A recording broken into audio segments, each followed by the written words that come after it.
Autoridades, señoras, señores, en nombre de Nueva Economía Forum les doy la bienvenida a la tribuna Andalucía del Fórum Europa, que organiza con la colaboración de Asisa y el Grupo Santander.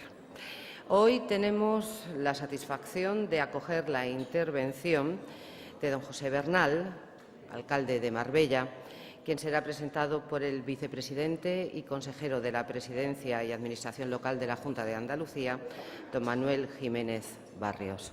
La tribuna es suya.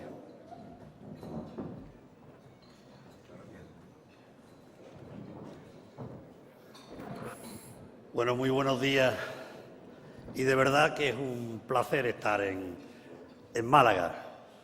Vengo en muchas ocasiones, pero es un placer, querido alcalde en este caso también de Marbella, consejero, consejera, delegado del Gobierno, presidente de la Confederación de Empresarios, de la Cámara de Comercio, representantes sindicales, económicos, autoridades, en definitiva, amigos y amigas. Miren, es un placer para mí presentar a Pepe Bernal. Pepe Bernal representa un político joven pero no inexperto, joven pero no novato. Ya le acompaña una trayectoria y una carrera política importante. Y creo que lo primero que hay que decir es que un político como Pepe, que decidió además dejar el escaño del Parlamento Autonómico para apostar por Marbella, para apostar por su pueblo, es algo que hay que agradecerle. Y efectivamente yo lo hago.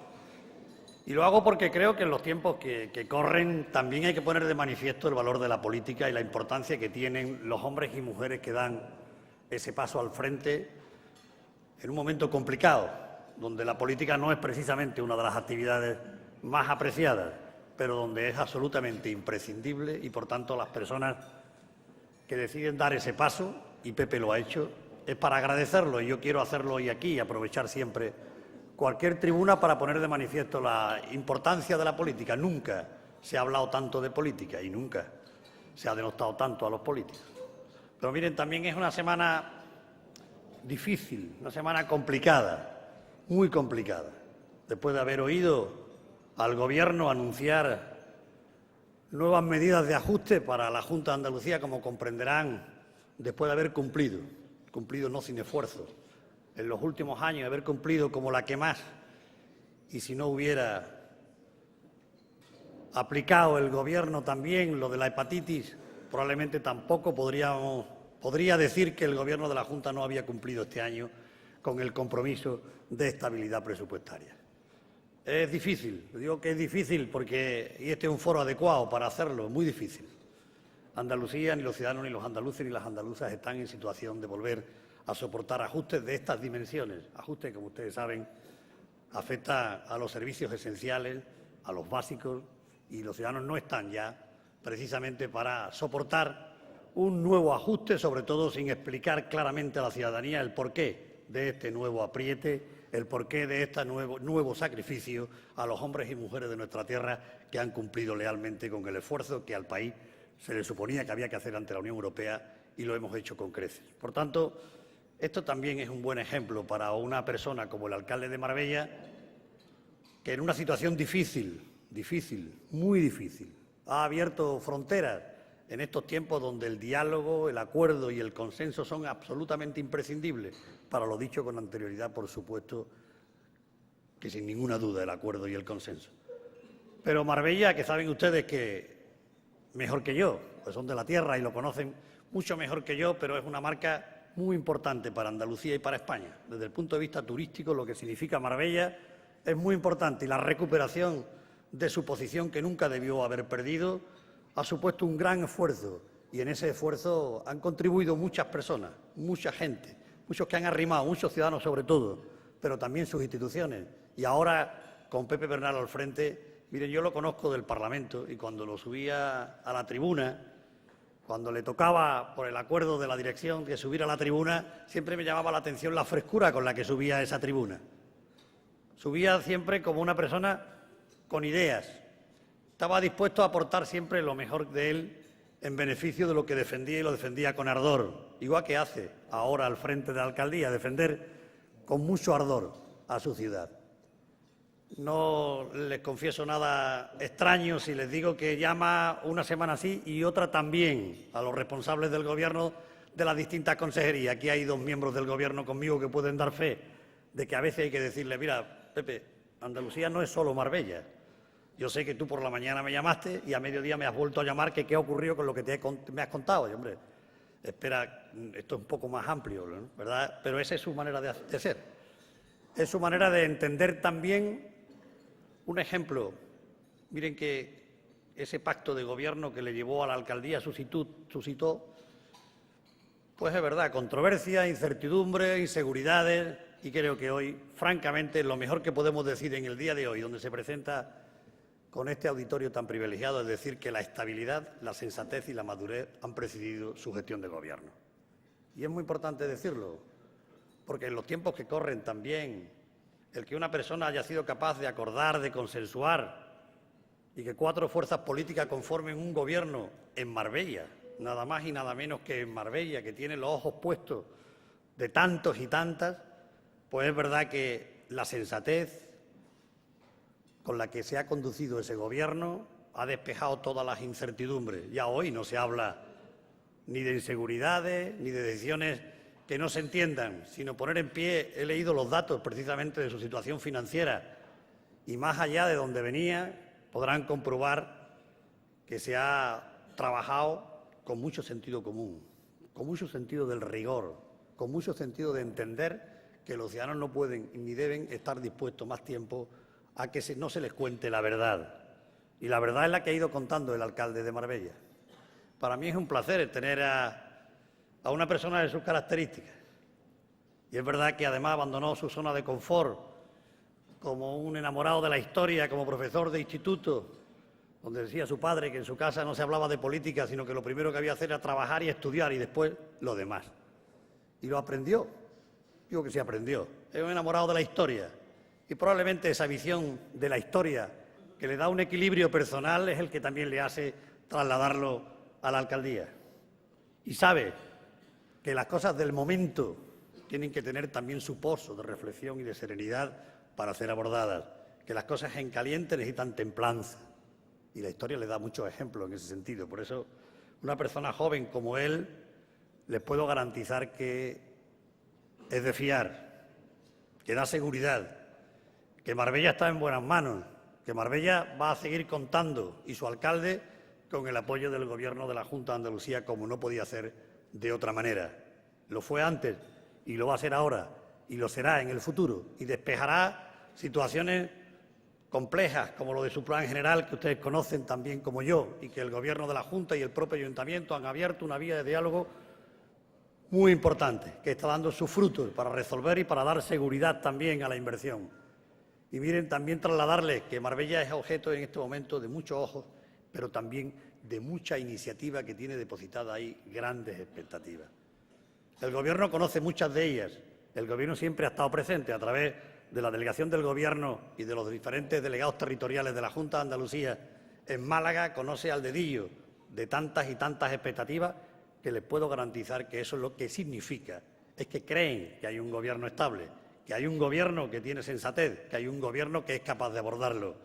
Y en estos tiempos, como digo, difíciles, pero también apasionantes, él ha abierto frontera con ese acuerdo, con ese consenso, con esa manera de conducirse que es, yo creo que un mensaje pedagógico para lo que hoy es la política en España y lo que se necesita. Y él no es amigo de histrionismo, ni amigo del teatro, ni amigo de lo que no signifique trabajar intensamente, tener claro que el futuro de su pueblo pasa precisamente también por las decisiones que tome su Gobierno municipal de acuerdo con el resto de las administraciones. Por eso es un placer presentarles en el día de hoy. No les voy a cansar, pero sí decirles que presentar a políticos como Pepe Bernal es un placer para alguien como yo, que ya peina alguna cana. Y es un placer porque la mezcla en un proyecto político como el nuestro, de 130 años de historia, con personas de su incorporación y que aquí hay también otros muchos más, significan una magnífica mezcla. El buen vino se hacen, como saben, con añadas viejas y con añadas nuevas. Y esa mezcla de un vino extraordinario es lo que tendremos nosotros trabajando intensamente por nuestra tierra. Y en ese sentido, la frescura que él aporta junto con otros hombres y mujeres al proyecto político que yo represento, es un placer decir que esto tiene también mucho tiempo por delante y que a pesar de las cosas nuevas, sin duda, también está garantizado que en este país hay un proyecto político, junto a otros, por cierto, como es lógico también, una sociedad democrática, pero desde luego hay un proyecto que vino para trabajar por nuestra tierra, que lleva muchos años, que va a seguir haciéndolo y que incorporaciones como las de Pepe Bernal garantizan que el futuro también está al alcance de nuestros deseos y trabajamos todos intensamente por nuestra tierra. Pepe, un placer haber estado aquí contigo y, por supuesto, a todos ustedes por acompañarnos en el día de esta mañana y esperar que el nubarrón con que hemos levantado, meteorológico y político, se resuelva. Muchas gracias y buenos días.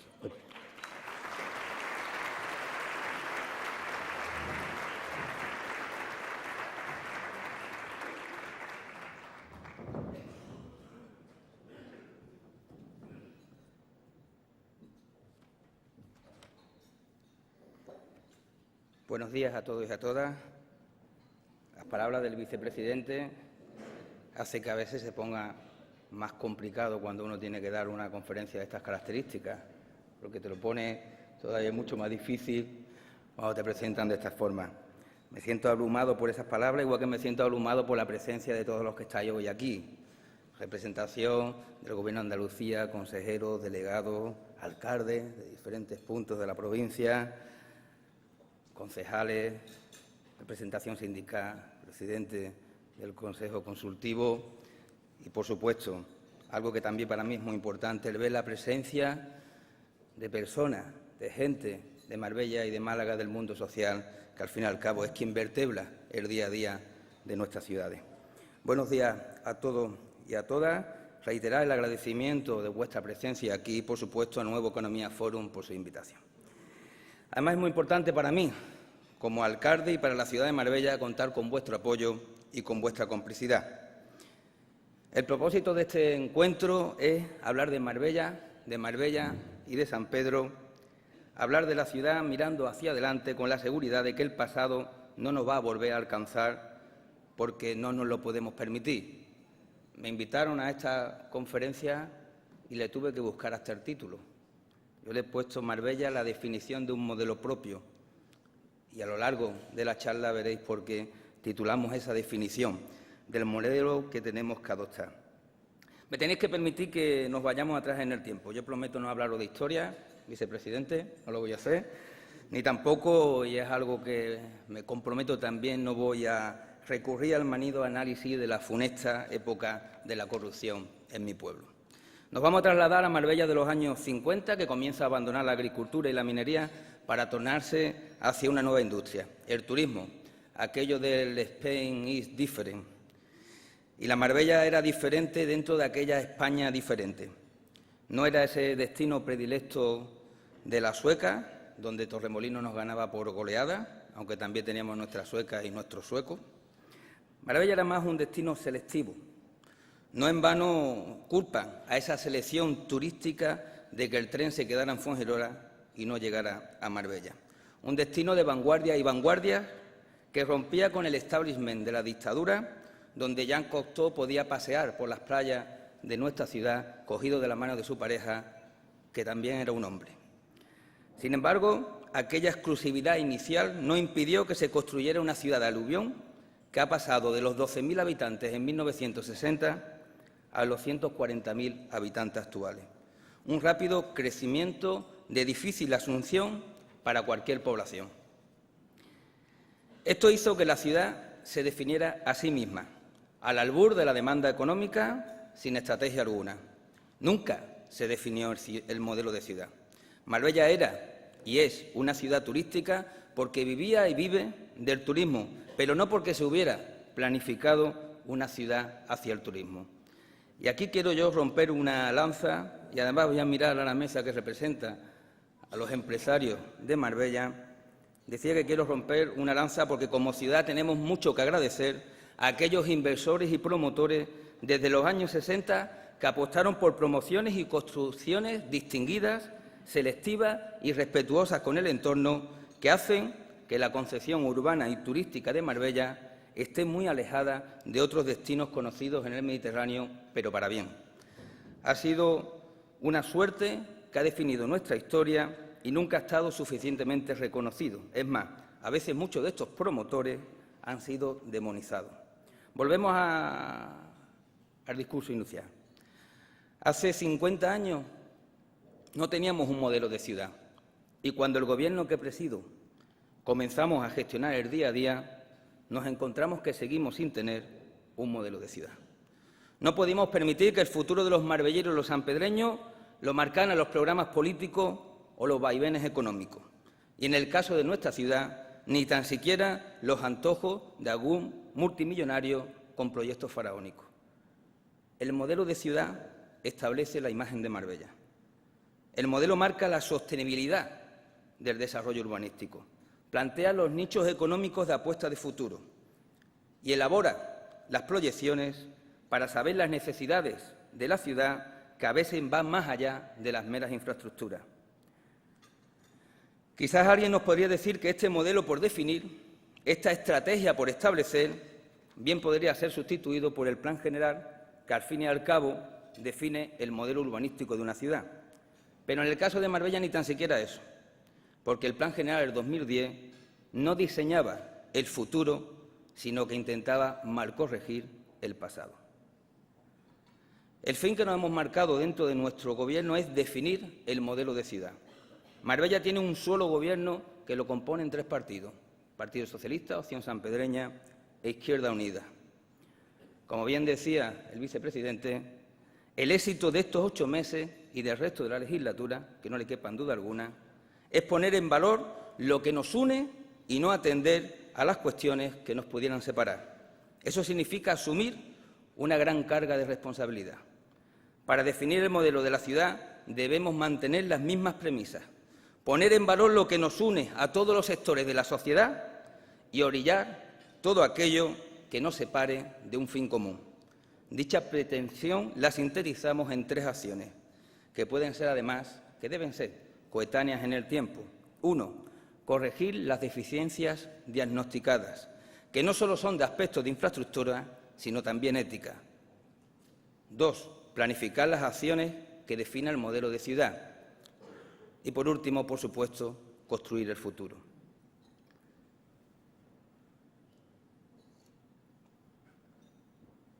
Si no vemos las S, desaparecen directamente, vamos.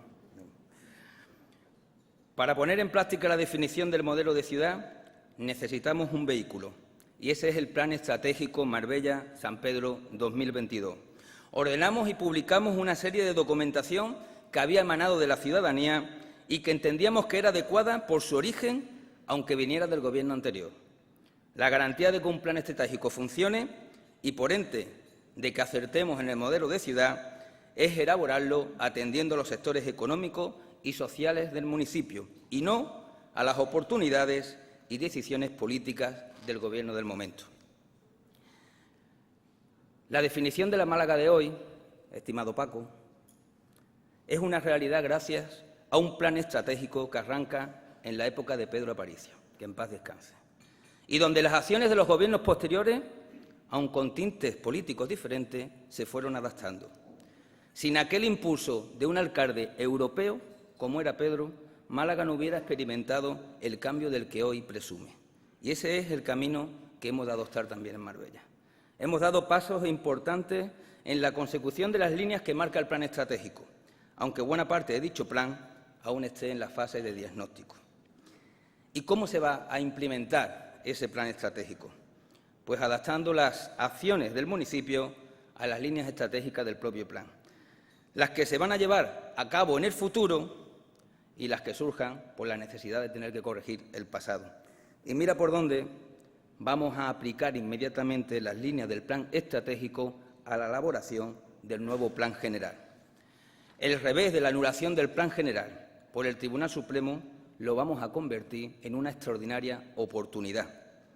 Como bien sabéis, desde el primer minuto nos cargamos de responsabilidad tanto el Ayuntamiento de Marbella como la Junta de Andalucía y comenzamos a buscar soluciones a ese plan general que había tumbado el Tribunal Supremo. Tras consultar a todos los agentes del sector, empresas, sindicatos, colegios oficiales, expertos, asociaciones, nos decidimos por una adaptación del plan de 1986 a la legislación andaluza. Procedimiento que se está llevando a cabo y que calculamos que para final de año esté terminado. Hemos sacado 17 plazas de urbanistas para fortalecer la plantilla y estamos pendientes de sacar a concurso el equipo redactor que lleva a cabo la revisión del plan general. Frente a los que se han estancado en buscar culpables políticos o en trasladar inseguridad con mensajes apocalípticos, nosotros asumimos responsabilidad y sumamos a todos aquellos que os habéis ofrecido a compartirlas con nosotros. Lo contrario sería dañar a una ciudad que ha sufrido mucho y que no se lo merece. No podemos dejar que se nos escape la recuperación en la construcción, que es palpable, sector injustamente demonizado y cuya reactivación es una fuente de empleo inmediata en el municipio.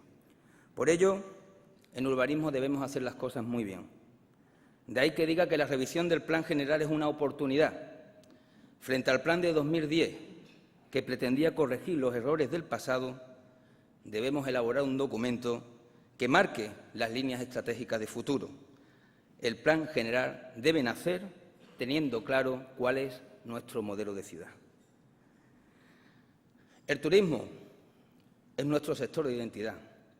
Debemos convenir un turismo de excelencia que siga permitiendo a Marbella tener una exclusividad que nos hace únicos. El turismo debe ser transversal y ha de estar presente en todos los sectores del diseño de la ciudad. Un ejemplo inmediato es el propio Plan General de 2010 anulado. ¿Cómo se había concebido en un plan general de elaboración reciente un plan para Marbella sin contemplar un plan especial territorial de ordenación turística? Algo que lo tienen las principales ciudades europeas de turismo y que en España lo tiene Barcelona, lo tiene Lanzarote y lo tiene Mallorca. Bueno, pues esta es la oportunidad. En este plan general, con el planteamiento de ese plan estratégico, incluiremos esa necesidad de ese plan territorial dentro del plan general. Definir el modelo de ciudad es también definir el modelo turístico para Marbella. El turismo es el pilar fundamental de la economía de nuestra ciudad. En época de crisis es el sector que se ha mantenido en sus números. Es más, el sector que ha producido que en Marbella la actual crisis económica haya sido más leve que en otras ciudades o en otras comarcas. Sin embargo, pese a tener claro que somos una ciudad eminentemente turística, aún no hemos definido ni qué turismo tenemos ni hacia dónde queremos dirigir nuestra industria. Ni tan siquiera hemos planteado qué tipo de solución vamos a darle a nuestros dos grandes problemas, la diversificación y la estacionalidad turística. Dos problemas que hacen mella en el empleo y en la innovación de las empresas turísticas. Solo una planificación acertada nos aportará la solución y ese es el gran reto que nos hemos de marcar como ciudad. Tampoco hasta el momento existía un diseño de la promoción turística de Marbella, siendo esto quizá lo más descuidado. Ni tan siquiera teníamos definido cuáles eran nuestros nichos de turismo. Nosotros no podemos, ni debemos, lo he dicho muchas veces, competir ni con Estepona ni con Mija, cuyos alcaldes están aquí presentes. Nosotros lo que tenemos es que competir con Niza, con Cannes y con Montecarlo. Debemos saber si las ofertas de segmento turístico son acertadas. Las de golf, las de salud, las de sol y playa, la cultural. Debemos conocer las demandas del propio sector con respecto a la oferta formativa.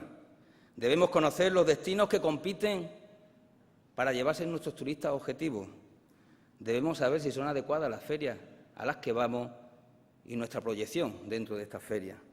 Debemos saber, y es necesario, si nos estamos adaptando adecuadamente a los tiempos en materia turística. Estas respuestas y otras nos marcarán las líneas estratégicas que hemos de continuar, no solo para seguir manteniendo, sino para impulsar aún más, si cabe, ese turismo de excelencia del que hablamos. Y en esto hemos tomado medidas inmediatas desde el Gobierno. Hemos pasado de 30.000 euros presupuestados para la promoción turística de la ciudad a triplicar para este año el presupuesto completo de la Delegación de Turismo. Y lo que creo que es más importante, en breves días presentaremos el Foro de Innovación y Promoción Turística, surgido de un convenio formado por la Confederación de Empresarios de Andalucía, gracias Javier por estar aquí presente, por el CIT, que es la Confederación de Turismo en Marbella, y por el propio Ayuntamiento de la ciudad, formado por representantes del sector privado y del sector público, y del cual, además, va a emanar un plan de innovación turística de Marbella que va a definir las acciones que tenemos que tomar en este segmento. Esto es participación y encuentro de conocimiento buscando las sinergias positivas para la ciudad. Hemos hablado de turismo y de urbanismo. Sabemos que dentro de este marco se encuentran los grandes proyectos de futuro de la ciudad. Pero estos proyectos de futuros tangibles deben estar perfectamente evaluados e integrados en el proyecto global de la ciudad. Lo dije al principio. No podemos estar a expensas de grandes proyectos que surgen de forma espontánea y a raíz de ello modificar el modelo de ciudad, el urbano y el económico. Debemos realizar un modelo de ciudad y a través de él situar los grandes proyectos que nosotros tengamos establecidos para el municipio. Y voy a poner un ejemplo por el que seguro que después me vaya a preguntar, que es el puerto de la Bajadilla. De pronto aparece el interés de crear un puerto de dimensiones importantes en la zona este de Marbella. Y se plantea cambiar el futuro desarrollo de la ciudad en función de ese puerto. ¿No hubiera sido lo lógico que tuviéramos un proyecto de ciudad donde ese puerto ya estuviera contemplado? Porque si no, la sensación que tenemos es que estamos haciendo las cosas justamente al revés. A nadie se le escapa que el futuro de una ciudad se desarrolla en función de una serie de grandes proyectos, pero esos grandes proyectos no pueden surgir de un día para otro. Debemos tenerlos contemplados en el propio diseño de ciudad. Pero voy más allá. Deben estar contemplados en la misma organización de gobierno. Debemos tener claro cuáles son esos grandes proyectos, cuál ha de ser su ejecución, su influencia, su gestión y su desarrollo temporal. Pueden ser proyectos públicos, privados o mixtos. Pueden ser de competencia municipal o que tengan la necesidad de diferentes administraciones implicadas. Sea como fuera, son proyectos esenciales para el modelo de la ciudad y su desarrollo debe de estar, como no podría ser de otra forma, atendido por un tratamiento exclusivo. Y de ahí que desde el propio Gobierno decidiéramos una delegación exclusiva de proyectos estratégicos con rango de concejalía. Prácticamente tenemos esos proyectos para nuestra ciudad. El puerto de la Bajadilla, el traslado y creación del polígono industrial y logístico de Marbella, la ampliación de Puerto Banús y el desarrollo de Guadaiza en San Pedro de Alcántara. Son hitos transversales que han de tener tratamiento propio. Hablábamos al inicio de la necesidad de corregir las deficiencias heredadas en infraestructura, en Hacienda y también en aspectos éticos. Deficiencias que afloran con un somero diagnóstico del municipio, y a ello nos hemos puesto. Es una realidad que existe déficit de infraestructura en el municipio. La falta de diálogo y la confrontación, donde algunos vieron rentabilidad política en el pasado, es la principal causa de ese déficit. Nosotros estamos muy lejos de hacer ese tipo de política. Si verdaderamente hay interés por el municipio, tenemos que buscar puntos de encuentro para que salgan adelante las obras como centros educativos, como centros sanitarios, también la estabilización de las playas o las mejoras y las actuaciones en la A7. Es el diálogo lo que debe de primar en las administraciones. Tenía que haber sido así siempre, pero ahora quizás con más razón. Voy a poner además dos ejemplos sencillos. Ante la falta de aporte de arena en nuestras playas en Semana Santa por parte de Costas, nosotros, en lugar de acudir a la confrontación, pusimos a disposición recursos materiales y humanos y tuvimos las playas en las condiciones precisas para una de las mejores Semanas Santas que hemos tenido en Marbella desde hace 10 años. Otro ejemplo, esta vez con la Junta de Andalucía. En lugar de tener 3 viveros de empresas dispersos en el municipio con gestión diferenciada, hemos llegado a un acuerdo, la Junta, la Cámara de Comercio y el Ayuntamiento de Marbella, y vamos a tener entre Marbella y San Pedro 1.400 metros cuadrados de vivero de gestión conjunta que pasa desde la preincubación hasta la consolidación de las propias empresas. Y el diálogo también se traslada a asuntos complejos. La renegociación de la deuda con la Junta de Andalucía es un ejemplo de ello, o la renegociación que personalmente tuve yo con el ministro Montoro para la devolución de las multas del Malaya es otro ejemplo de ello, aunque por otros motivos este acuerdo no se terminara de producir. Y ese diagnóstico de deficiencia también nos ha marcado las inversiones locales en obras públicas.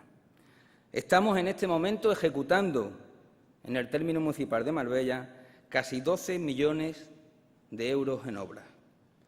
No hemos elegido aquellas obras que tenían más ventas, sino las que eran de mayor necesidad en función del diagnóstico. Adecuación de espacios municipales para prestar un mejor servicio a la ciudadanía y solventar en los cascos urbanos un problema endémico del municipio como es el saneamiento.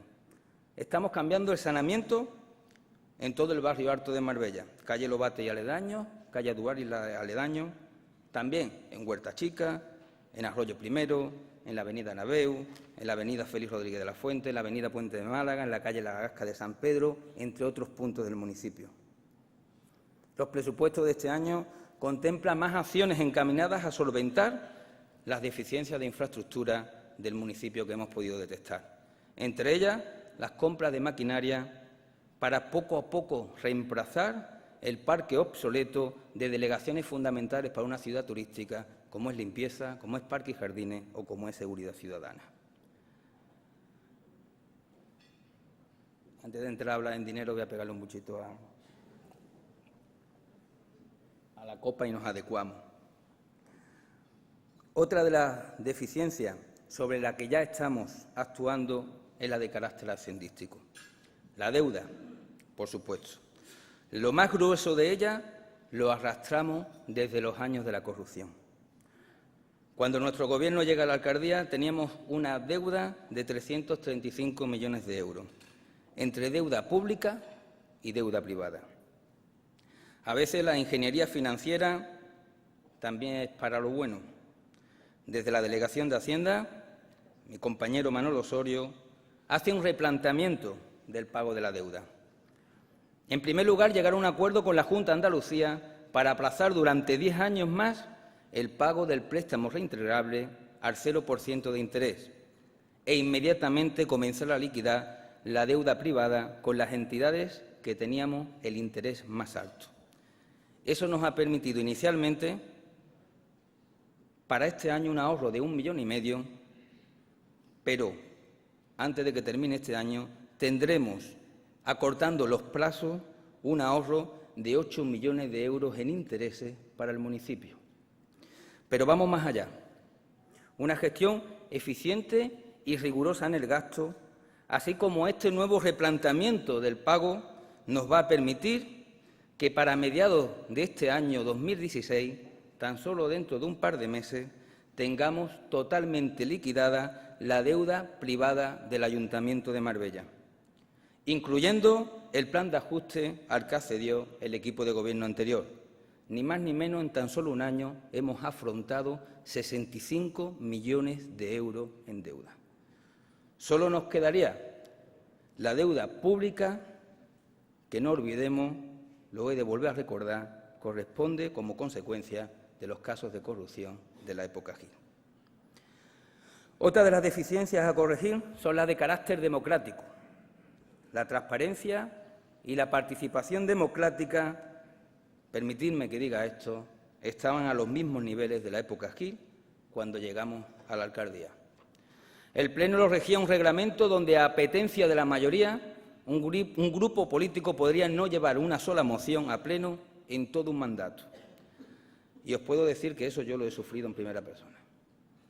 el juego democrático tiene una gran importancia en el modelo de una ciudad como Marbella. ¿Por qué su imagen? Y más aún cuando en el inconsciente de todos sigue presente aquella época antidemocrática. Por ello, las primeras medidas adoptadas fue comenzar a elaborar un nuevo reglamento de pleno, pero por consenso de todas las fuerzas, y mientras tanto contemplar unos mínimos por igual para todos los grupos. Hoy en día, en un pleno del Ayuntamiento de Marbella, todos los grupos políticos presentan el mismo número de mociones y el Gobierno y la oposición consumen el mismo tiempo. Previamente se acuerdan los términos del pleno en una junta de portavoces que nunca había existido en nuestro ayuntamiento. De los últimos puestos en Transparencia Internacional, vamos a dar un paso cualitativo y cuantitativo importante. Y estoy seguro que en la próxima revisión estaremos entre los principales municipios de España.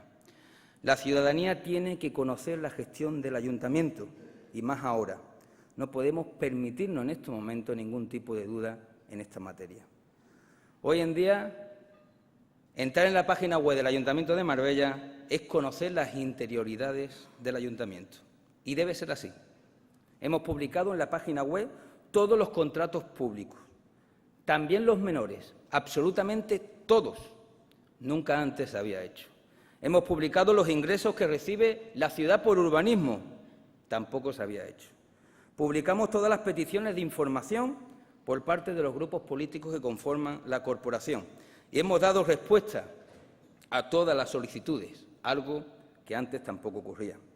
Por supuesto, y este era nuestro compromiso, hemos publicado el sueldo, la declaración de la renta y el currículum no solo de los concejales, sino de los asesores del ayuntamiento. Cargos de confianza, ese es su nombre, que son 27, con un coste inferior a 800.000 euros. También hemos sido pioneros en ello. Y si lo hemos hecho así, es para impedir, también me tenéis que permitir que lo diga de esta forma, los enchufes con trampa que se venían haciendo hasta el momento. El Gobierno anterior tenía casi 50 personas de libre designación con un coste superior al 1.600.000 euros.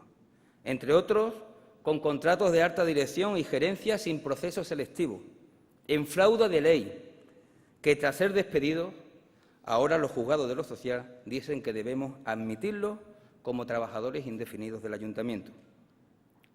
No se debe ser cómplice de esta artimaña, pero menos en este momento de crisis de las instituciones. Estamos impulsando el Código de Buen Gobierno y los presupuestos participativos.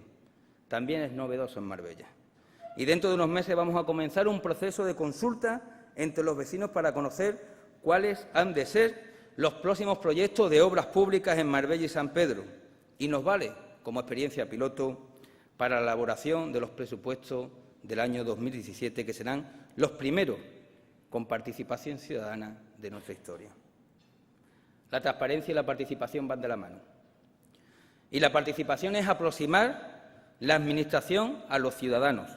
Y por eso una de las primeras medidas que tomamos fue descentralizar la gestión municipal con el convencimiento de que se genera mayor eficiencia cuanto más cerca del ciudadano está la Administración, respetando la idiosincrasia de los núcleos históricos del término municipal. Recuperamos las tenencias de alcaldía con decreto de competencia que ahorra a los ciudadanos tiempos y molestias y a la Administración recursos y costes. La organización también marca el modelo de ciudad. Hemos pasado momentos duros por la falta de control de la gestión municipal. Seguía siendo una rémora que provenía de los años funestos del Gil y que no se solucionó totalmente en el Gobierno anterior. Cuando accedimos al Ayuntamiento nos encontramos una estructura de gestión descabezada porque la asesoría jurídica, la asesoría económica y de contratación estaban en manos de cargos de confianza. Recuperar la estabilidad definitiva del Ayuntamiento nos obligaba a que los habilitados nacionales recuperaran su lugar en la Administración. Eso significa que la Secretaría General del Pleno y el secretario del Ayuntamiento llevaran la tutela jurídica y judicial de la propia casa, la contratación y el patrimonio. Del mismo modo, que la fiscalización y la Hacienda deben recaer en la responsabilidad de la intervención y de la tesorería. Y así lo hemos hecho, porque no hay mayor garantía de legalidad para un ayuntamiento y sus ciudadanos que sean los propios garantes los que lleven la jefatura de los departamentos que os he nombrado. Es muy difícil mirar hacia adelante sin tener la casa organizada, y en ello estamos trabajando. Desde el año 2009, en el que Marbella se declara municipio de gran población, han pasado ya 6 años, aún quedaban órganos por constituir. En estos meses hemos ido cumplimentando estos déficits y os puedo anunciar que en los próximos días, con la constitución de la Comisión de Sugerencias y Reclamaciones, del Tribunal Económico Administrativo y de la División de la Fiscalización y la Hacienda y la intervención del Ayuntamiento, podremos decir que somos una ciudad de gran población de pleno derecho y garantías. Hablábamos de tener la casa ordenada para el futuro. En el Ayuntamiento de Marbella tenemos entre 3.300 y 3.700 trabajadores en plantilla, dependiendo de la época del año. Frente a los que califican esta situación como una plantilla sobredimensionada y lo define como un problema, nosotros vemos una oportunidad.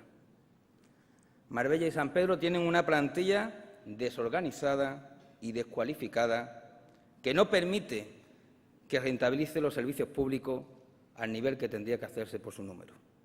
Además, es una plantilla desmotivada y desmoralizada a la que nunca se le ha prestado atención más allá de promesas electoralistas. Y lo digo así porque todo el mundo lo sabe. Un reducido número de funcionarios y un amplio número de laborales, además de 1.350 trabajadores dependientes de los órganos autónomos locales, han producido durante años desigualdad laboral dentro del ayuntamiento.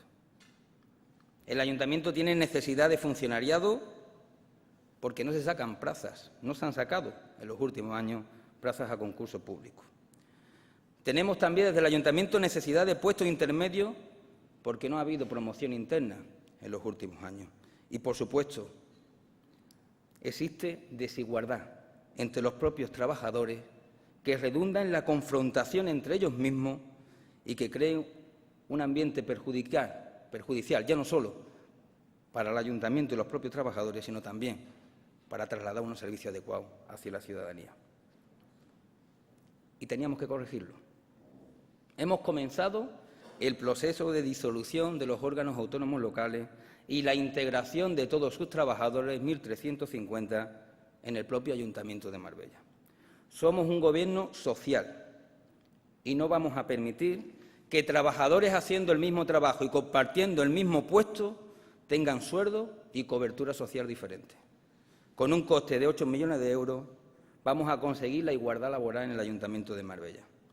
Había que comenzar por generar justicia en la plantilla y hemos seguido por adecuar la estructura organizativa del propio ayuntamiento y en los próximos meses será una realidad la promoción interna y la funcionalización de la plantilla. Hemos comenzado a concretar un modelo de ciudad, a crear una visión de futuro. Necesitamos tener una aspiración, una meta, pero hemos de definirla. Si aspiramos a ser una ciudad de excelencia turística, debemos trabajar en diferentes líneas estratégicas de carácter transversal.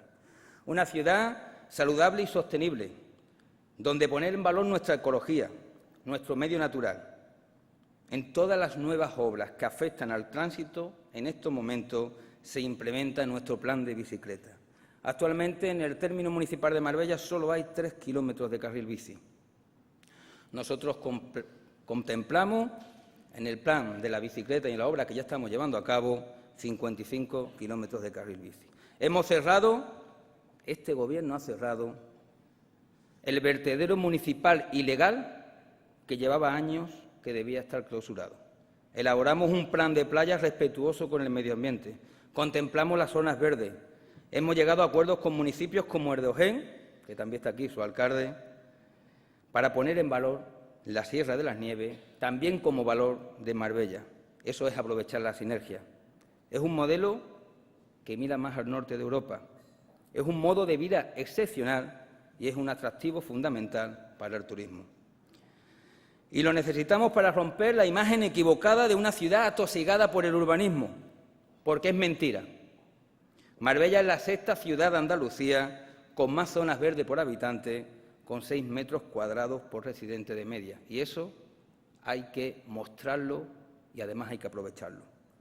Las líneas estratégicas hacen hincapié en una ciudad del deporte que necesita de una gran infraestructura, donde ya estamos trabajando. No en vano, la mayor parte del gasto de las inversiones en los presupuestos municipales va destinado a este segmento.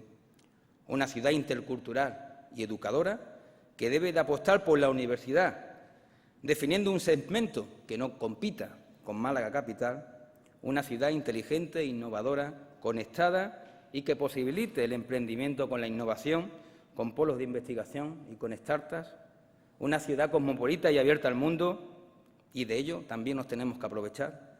Hemos abierto una serie de líneas de colaboración para posibilitar el encuentro de empresas e inversiones de la zona con otros países. Estamos elaborando misiones comerciales con Estados Unidos, con el Próximo Oriente, y el mes próximo tendremos un primer contacto en Marruecos con ministros de su Gobierno. Este año, además, Marbella será ciudad clave dentro del Foro Dual Hispano-Ruso. A la estimulación de la economía hay que añadirle la atención a las pymes. En estos momentos hemos cerrado acuerdos con la Confederación de Empresarios para facilitar el desarrollo empresarial en Marbella y San Pedro, con acciones concretas como la agilización de los trámites burocráticos. He hablado antes de esos 1.400 metros cuadrados de viveros para emprendedores, pero también somos conscientes de la fuerte fiscalidad que tienen las pequeñas empresas y los comercios en nuestro municipio. Y por eso una de las acciones que hemos llevado a cabo en estos mismos presupuestos ha sido la eliminación de las tasas de los tordos, vitrinas y escaparates, que supondrán un ahorro para los comerciantes de la ciudad. Otra línea estratégica es crear una ciudad justa, que evite desequilibrio entre los segmentos de la sociedad y también entre los territorios. Y por ello estamos trabajando en unir los barrios con los centros de los grandes núcleos de población. Y dentro de este concepto de ciudad justa también se concentra y engloba el concepto de ciudad inclusiva. El modelo social debe definir al modelo de ciudad. No hay mejor imagen de riqueza de una ciudad que reducir al mínimo las bolsas de pobreza. Es otra línea estratégica que hemos arrancado este año, incrementando las políticas sociales un 33% o destinando solo de recursos propios 3 millones de euros para planes de empleo. En definitiva, y para finalizar, lo que os he querido contar es que represento a un Gobierno que plantea una forma de hacer política basada en eso de lo que hoy llamamos gobernanza, que no es más que definir un plan de futuro donde se hace necesaria la participación de la ciudadanía, con la aspiración de que las próximas generaciones no tengan que corregir el pasado de la ciudad, como nos está ocurriendo a nosotros, sino que puedan seguir construyendo el futuro sobre los cimientos adecuados. Muchas gracias a todos y a todas.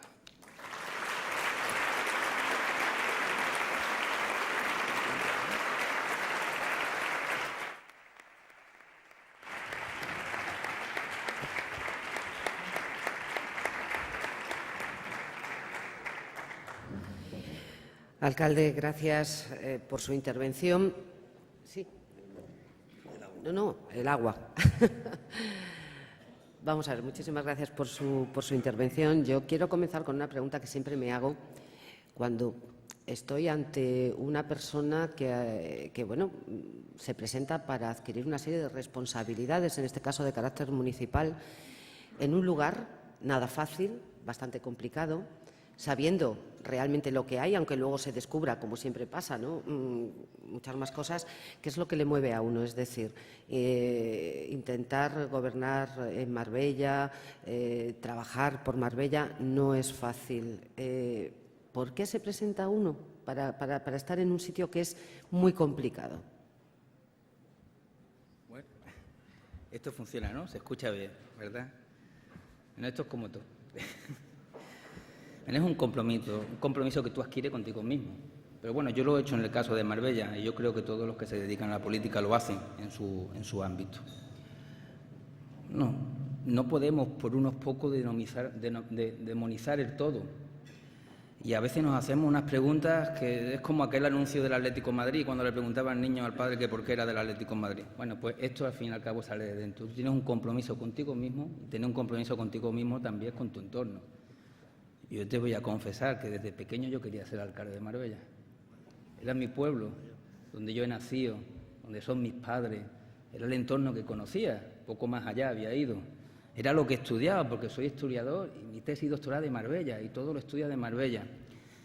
Y cuando uno quiere ser alcalde de Marbella, desde los principios que yo lo planteo, no es para presumir, sino que cuando pase el tiempo y mi hijo que ha nacido en Marbella vaya repitiendo el camino del padre, yo le puedo decir que buena parte de lo que está allí, su padre contribuyó con el resto de los vecinos a que fuera posible.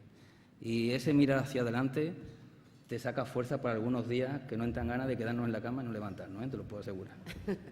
Vamos a ver, esos días son cuando piensa usted en esos 40 años que harían falta para pagar la deuda que tiene el Ayuntamiento con la Seguridad Social y Hacienda. No te he escuchado sí, bien. digo que si uno de esos días que uno no tiene ganas de levantarse, ¿no?, y de ir. Bueno, pero la deuda está bien planteada. Vamos, la deuda ya tiene unos plazos de pago. Otra cosa es que nosotros podamos aceptar o no de que esa deuda nos corresponda, porque es verdaderamente injusto. 40 años para pagar una deuda, que son 300 y pico millones de euros. Yo estaba viendo los datos aquí. Por ejemplo, la deuda a Hacienda, la deuda a la Seguridad Social, estamos pagando más del doble de intereses anuales que de amortización. Por lo tanto, además, una doble carga. ¿Por qué, planteo yo, la generación actual tiene que sufrir la carga de la corrupción cuando nosotros la hemos sufrido en primera persona? Pero además, la próxima generación, la de mi niño, va a tener un ayuntamiento en el que va a tener que seguir pagando, porque al fin y al cabo es la sociedad y la carga impositiva que va a tener que seguir pagando una época de corrupción donde ni siquiera fueron protagonistas. Será el hijo de mi hijo, el día de mañana, el único que se va a ver librado de pagar estas cargas. Esto es verdaderamente injusto, sobre todo por una cuestión que nosotros peleamos, y yo creo que en esto estamos de acuerdo todos los grupos políticos, no sé por qué no se solventa. El dinero incautado en los casos de corrupción y el dinero de las multas no vienen a Marbella. Eso es verdaderamente injusto. Nosotros desde el Ayuntamiento gastamos un dinero importante en abogados, gastamos recursos para pleitear constantemente en esos casos de corrupción y estamos afrontando pagos de convenios de la época Gil que no lo metemos ahí como multa, pero lo podemos sumar en la parte multa. Nosotros ponemos los recursos humanos y económicos y cuando conseguimos detraer un dinero o una incautación de los tribunales, se va a la caja general de todos los españoles. Eso es verdaderamente injusto. Lo normal, lo coherente, ¿verdad?, es que ese dinero fuera al lugar donde comenzó el desfalco, que es el patrimonio de la ciudad de Marbella. Y eso es algo que debemos de corregir y que más arriba deberían de entenderlo. Yo lo hablé con el ministro Montoro y lo entendió. No sé qué ocurrió y por qué se modificó cuando fue el planteamiento al Senado. Ni lo quiero saber, pues yo lo hablé. Y cuando se lo expliqué, lo entendió. Porque nosotros podíamos hacer dejación de responsabilidades. Desde el Ayuntamiento yo podía dedicar la asesoría jurídica a otros menesteros que hacen falta en el municipio. Y esos concursos externos que tenemos para gabinete jurídico, no plantearlo y gastarnos en dinero en otras necesidades del municipio. Porque al fin y al cabo, si nosotros pleiteamos contra aquellos que desfalcaron nuestro municipio, que mínimo que esas multas vinieran al municipio. Y no vienen. Y es verdaderamente duro. Porque debemos de seguir afrontando este año, entre el dinero que hemos reservado para pagar convenios y pleitos, más lo que tenemos que pagar de deuda correspondiente directa o indirectamente a la época de la corrupción, casi 25 millones de euros de nuestros presupuestos. Y eso no sale de mi bolsillo, eso sale del bolsillo de cada uno de los marbelleros, de los sanpedreños, de los comercios que tienen que salir adelante. Sus impuestos son más altos porque tienen que pagar esa deuda, del arreglo de muchas cosas de la calle que no son necesarias, no se pueden llevar a cabo porque buena parte de ese dinero se detraen para pagar la deuda. Por lo tanto, vamos a intentar solventar en la medida de lo posible ese daño. Y es solo y exclusivamente que, aunque sea parte del dinero de las multas, vengan al municipio, que hacen falta. Por eso se enfadó usted tanto cuando vio que era uno de los municipios, aunque luego eso se subsanó, ¿no? Que parece ser iba a sufrir una retención en la participación de los impuestos del Estado, de esos fondos PIE del mes de abril, se suponía una incompleta documentación correspondiente a la liquidación de los presupuestos municipales del 2014. Se enfadó usted bastante, ¿no? Hasta que quedó claro que no estaba en esa lista. Bueno, me enfadé bastante porque era mentira. Si fuera verdad, pues uno no se enfada, pero es que era y es mentira. Además, no nos pueden retener mucho el PIE, porque del PIE es donde sale el dinero de la Seguridad Social y Hacienda, con lo cual se lo va a retener Montoro él mismo, ¿eh? O sea, a mí no me lo retiene, al ayuntamiento no se lo retiene. Pero sí, cuando nosotros, la ciudad entera, todos los grupos políticos, todos los que conformamos la realidad social de Marbella y de San Pedro, trabajamos todos los días para mantener nuestra imagen en la coherencia de lo que representamos, una noticia de esas características es un palo gordo, porque es mentira. La estabilidad económica de la ciudad afecta directamente. La portada de los periódicos decía que a Marbella se le retenía porque no pagábamos o no hacíamos los deberes como debíamos hacerlo.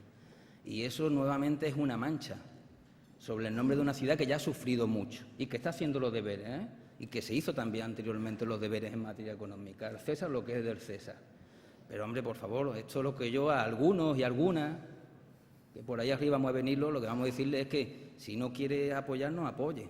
Pero por lo pronto no pongas palos en la rueda, porque al fin y al cabo aquellos que intenten hacer una política de desprestigio al municipio para derribar el gobierno se equivocan.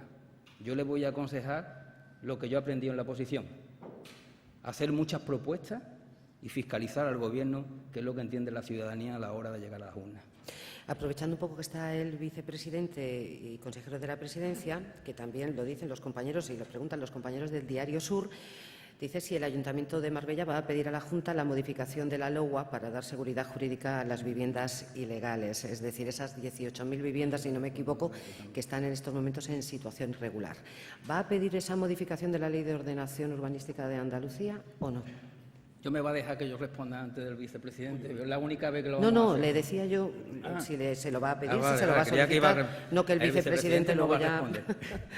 Mira, lo que tendríamos que remar todos conjuntamente en solucionar un problema gordo como es la anulación del Plan General. Yo lo he dicho en la exposición. Desde el primer minuto, todos los agentes sociales del municipio y todas las administraciones nos pusimos de acuerdo en buscar una solución y, sobre todo, en que perjudicara lo mínimo posible a la imagen de Marbella. Yo no entiendo por qué el Partido Popular, que es quien va a llevar la propuesta, sigue insistiendo en hacer mella en lo mismo, porque eso además es faltar a la verdad. ¿Qué dice la sentencia? Yo no soy jurista, ¿eh? ¿Qué dice la sentencia del Tribunal Supremo? Aquí hay muchos presentes. Te dice, mire usted, ni el Poder Legislativo ni el Poder Ejecutivo es quien para modificar una sentencia, que solo y exclusivamente se modifican los tribunales. Pues mire usted, pues si está diciendo que el Gobierno municipal en un plan general no puede regularizar viviendas y te está diciendo también que el Parlamento en una ley tampoco puede regularizar viviendas, porque aquellas que tienen sentencias firmes se resuelven solo y exclusivamente en los tribunales. Ahí tenemos al presidente del Consejo Consultivo que me puede corregir. Pero eso es lo que dice, porque además la sentencia del Tribunal Supremo es muy cortita y lo deja muy claro. Y nosotros hemos preguntado para buscar soluciones. Pero, hombre, si la solución es poner un parche, buscar rentabilidad política y dentro de 4 años un nuevo plan general suspenso, pues yo creo que por ahí mal vamos. La idea es hacer un plan general de futuro, planteado dentro del plan estratégico, mirando hacia adelante, posibilitando las inversiones, el desarrollo de la ciudad, por supuesto, sostenible, y luego esos casos puntuales, tratarlos en los tribunales, uno a uno, que el 99% de ellos estoy seguro que se va a llegar a un acuerdo y no se va a modificar absolutamente nada de la situación que se encontraba en el plan del 2010. No sé si tiene algo que añadir el vicepresidente. Ha aplicado extraordinariamente. Bien, pues vamos con los compañeros. En este caso, colaboración y diálogo. Claro.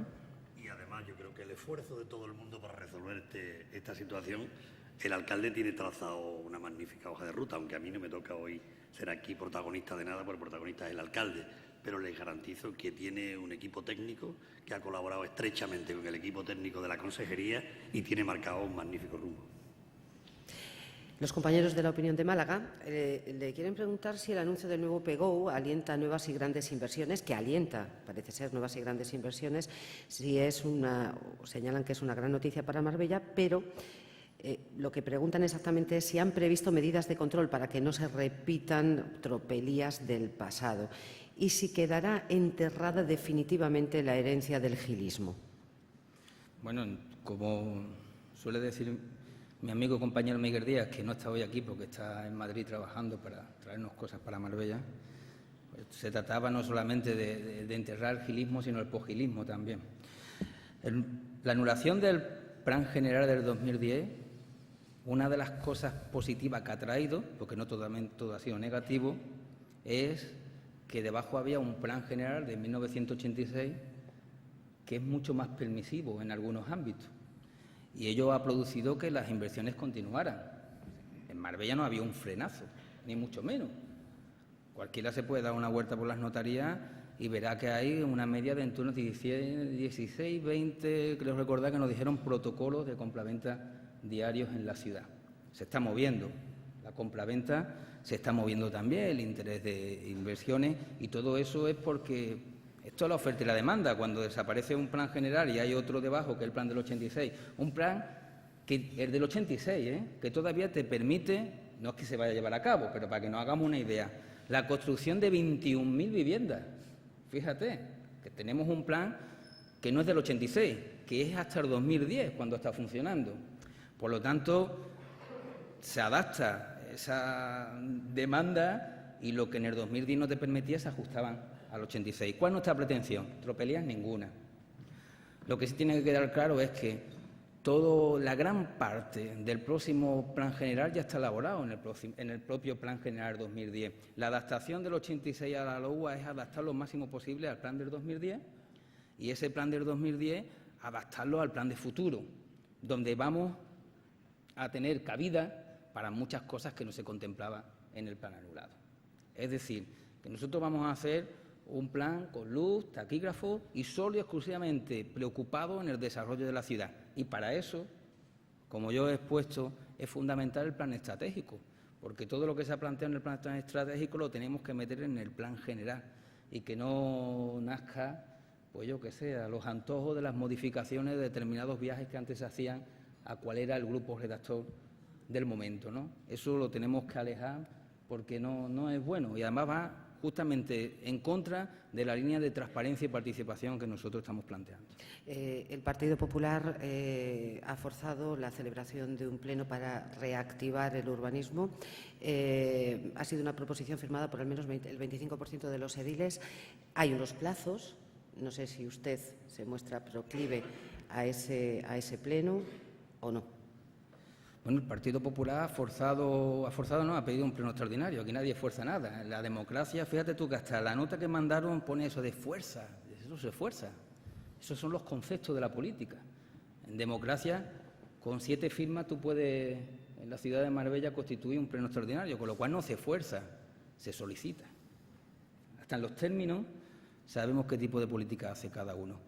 Ellos tienen, el Grupo Popular, afortunadamente, esto no ocurría antes, tiene la posibilidad de llevar mociones a pleno ordinario y todas esas mociones que va a llevar al pleno extraordinario perfectamente lo podrá llevar a un pleno ordinario. No hay ningún problema, pero iremos, debatiremos y las mociones que generen un beneficio para la ciudad y que nosotros entendamos que son coherentes van a tener el apoyo del Gobierno. Aquellas que busquen la confrontación y no tengan repercusión positiva para la ciudad, pues no tendrá el apoyo del Gobierno. Pero vamos, que esa es la política que venimos llevando a cabo. Yo creo que si miramos todas las mociones que ha presentado el Partido Popular hasta ahora, no sé, pues han podido ser en estos 8 meses de Gobierno 20 o 30 mociones, muy posiblemente, me atrevería a decir que el 90% han sido aprobadas por el Gobierno. Si la coherencia pasa por ver el fondo de la moción y no quien te la presenta. Bueno, y algo mucho más importante, y dejar que las presente. porque durante 4 años el Partido Socialista solo pudo llevar 3 mociones al Pleno del Ayuntamiento de Marbella, y eso no es presumir de democracia. La opinión de Málaga también pregunta si usted dice que usted se ha mostrado beligerante con el abandono que ha sufrido el proyecto de ampliación del puerto de la Bajadilla, y le pregunta cuál es la solución que vislumbra para reflotar este proyecto. Nosotros lo que nos vamos a aburrir a la gente eternamente. Es verdad que tenemos intereses de inversores para poder ejecutar el proyecto del puerto de la Bajadilla, con los que nos estamos reuniendo, pero la situación es un tanto compleja, ya que nosotros lo que queremos es que ese proyecto salga adelante con la paz también de los concesionarios actuales. Y en ello estamos trabajando. Eso sí, no hemos puesto un tope porque a las cosas hay que ponerle límites, si no se alarga en el tiempo.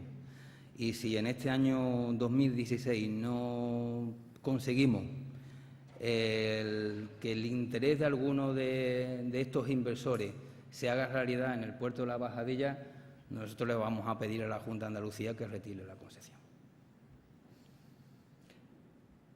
¿Le va a pedir qué? Que retire la concesión de la ampliación del puerto de la Bajadilla. ¿Y qué repercusiones va a tener esto? Pues ninguna. Le pediré después a la Junta de Andalucía que lo vuelva a sacar a concurso para que se presenten los inversores sin todos los problemas añadidos que viene anterior. O eso, o dejamos que pasen años y años y años con un proyecto estancado que no tiene solución. Yo ya no quiero entrar en las personas de quienes conformaron el proyecto. Nosotros lo que tenemos que buscar solución. ¿Somos capaces de buscarle una solución en el 2016? No. Pues borrón y cuenta nueva. Esto es algo que hay que llevarlo a cabo. O si no, tenemos ahí un proyecto eternizado. Eso me recuerda... ¿Tú que eres del Betis o del Sevilla? Soy el Cádiz. Tú eres del Betis como la presidenta, hay que ser. Eso me recuerda a un jugador que tenía el Betis que se llamaba Cuella, que era la eterna promesa, porque tenía ya 40 años y todavía seguía haciendo la promesa. Nosotros tenemos que evitar esas cuestiones en Marbella. No podemos tener una esperanza alargada en el tiempo de algo que no se va a poder ejecutar. Si nosotros no lo solventamos ahora en este año, no lo vamos a poder solventar de futuro. Por lo tanto, vamos a plantear un nuevo proyecto en la Bajadilla y vamos a anular este proyecto si nosotros no somos capaces de sacarlo adelante. Don Francisco Claro Gómez, hermano mayor de San Bernabé, patrón de Marbella, pregunta para cuándo cree usted que Marbella contará con saneamiento integral. Habla también de espigones, escolleras sumergidas para darle a las playas y a la costa, en definitiva, el estado que merecen. Le pregunta por esas dos cuestiones. ¿Qué es lo que tiene que comentarle? Bueno, pero todas una, ¿no?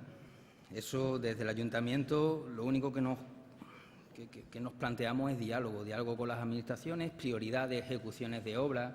Somos una ciudad turística que debemos de tener... Bueno, nosotros en Marbella tenemos el vertido cero, ¿eh? No se vierte aguas sucias en el mar, solamente en determinados momentos de aguas torrenciales y demás que tienen que abrir por una cuestión de seguridad ciudadana.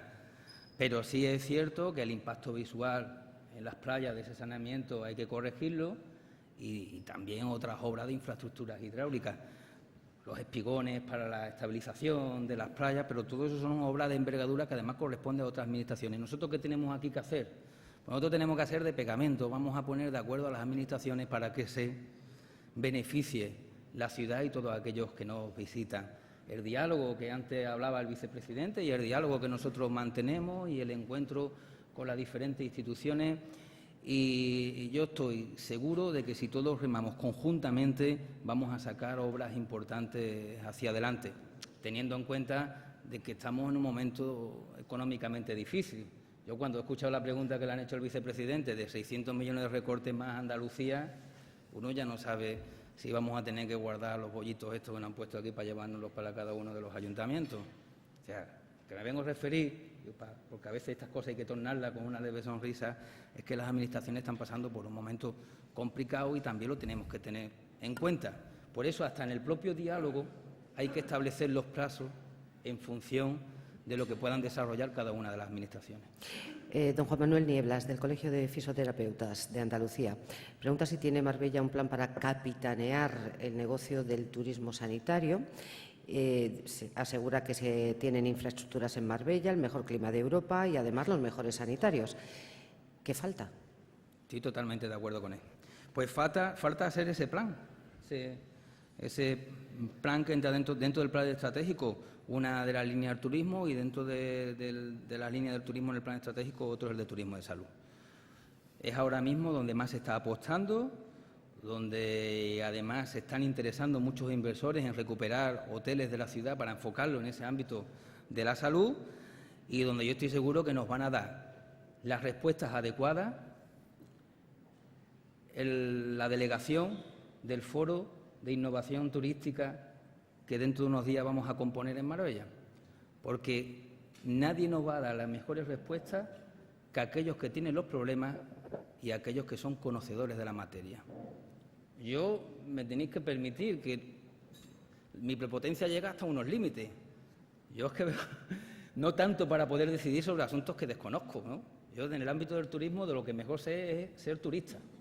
En eso soy muy bueno, pero en gestionar turismo los que son buenos son los que gestionan turismo, y sobre todo en el ámbito privado, porque saben que día a día tienen que ganar. Y esos son a los que tenemos que escuchar.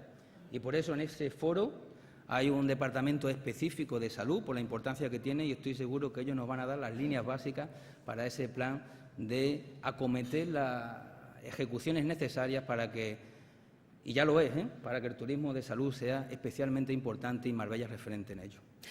La inversión china, ¿cómo va? La inversión china, ¿cómo va? Eso hay que preguntárselo a los chinos. Pero algo sabrá usted, que es el alcalde, ¿no? Algo le habrán dicho, le habrán comentado, le habrán consultado, le habrán... En fin... Nosotros no miramos ni colores, ni nacionalidades, ni en las inversiones, ni en nada.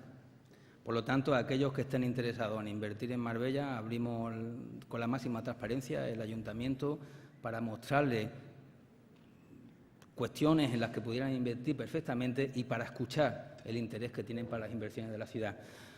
El futuro, el empleo, que es lo que principalmente me preocupa y nos preocupa a todos. Hemos tenido unos datos muy positivos de desempleo, tenemos casi 8 o 9 puntos por debajo del desempleo actual al que había hace un año. Pero también nadie nos vamos a engañar, eso está sujeto a la estacionalidad del turismo en nuestra ciudad y por lo tanto hay que buscar soluciones a ello. Y una de esas soluciones es la inversión de las empresas, porque desde el ayuntamiento podemos invertir 3 millones de euros de fondos propios, más 2.600.000 que viene de la Junta de Andalucía, casi 6 millones de euros para hacer planes de empleo. Pero eso no es ni trabajo estable, ni trabajo de calidad, eso es para solventar en un momento determinado la preocupación laboral de una familia. Aquí quien va a generar empleo de calidad, empleo de larga duración y empleo del que le interesa a la ciudad son los entes privados. De ahí los acuerdos que hemos alcanzado con la Confederación de Empresarios y de ahí que nosotros estemos especialmente interesados en que existan inversiones en la ciudad, porque esas inversiones van a promover la generación de empleo, de estabilidad, y nosotros, por lo tanto, sean de China, sean de la India o sean de cualquier lugar de España, totalmente abiertos a aquellos que estén interesados en invertir en Marbella. Para finalizar, le voy a hacer la misma pregunta que le ha hecho usted al vicepresidente. ¿Es del Betis o del Sevilla? Yo soy del Marbella y del Málaga. Muchísimas gracias, alcalde. Y clausura este acto la directora de Zona del Banco Santander, Oficinas Universales de Málaga Capital, doña Esther Ortiz. Bueno, muchas gracias, Mar, y como siempre a Nueva Economía Forum por generar este espacio de debate y de diálogo, poniendo siempre encima de la mesa temas de candente actualidad. Gracias, don José Bernal, don Manuel Jiménez, copatrocinador Asisa. Gracias, señor alcalde, consejeros, resto de autoridades, empresarios, por dejarnos compartir este desayuno con todos ustedes. Me gustaría pues, que me dedicaran únicamente 3 minutos de reloj, ¿vale? De forma que Banco Santander, en un momento en el que el crecimiento económico es claro, pues piensa que es realmente importante el generar confianza que, apoyando la financiación que antes don José pues, se refería, de la empresa, del autónomo, del comercio. Fíjense que ya desde el año 2013, donde todavía la inestabilidad económica pues, nos rodeaba, Banco Santander fue creciendo mes a mes su saldo de inversión. Durante el año 2014, a través de su proyecto Santander Advance, puso encima de la mesa 4.400 millones, que al final de dicho año ascendieron a 6.130 millones y en el año 2015 la cantidad fueron de 7.700 millones. De forma siempre ética y responsable. Continuando, además, con nuestro compromiso con la sociedad, pusimos a disposición de los universitarios andaluces, doña Adelaida, 1.900 becas, además de 9.500 planes de ayuda familiar, y los empleados de esta entidad pusimos nuestro granito de arena, pues con más de 400 acciones de voluntariado. Como le gusta indicar y reiterar a nuestra presidenta, los bancos tenemos una misión: contribuir al progreso de las personas y de las empresas. Para finalizar, únicamente quiero reiterar a esos más de 2 millones de clientes que tenemos aquí en Andalucía que sigan contando con nosotros, y les animo a todos a que nos visiten en nuestras entidades financieras, a nuestras sucursales, que accedan a nuestra aplicación y que entren en nuestro Mundo 123, Mundo 123 de pymes, Mundo 123 de particulares, y desde la semana pasada Mundo 123 Mini, que va dirigido a nuestros más pequeños de la casa. Muchas gracias a todos por su confianza y únicamente me despido pues deseándoles que tengan un muy buen día. Gracias a todos. Buenos días.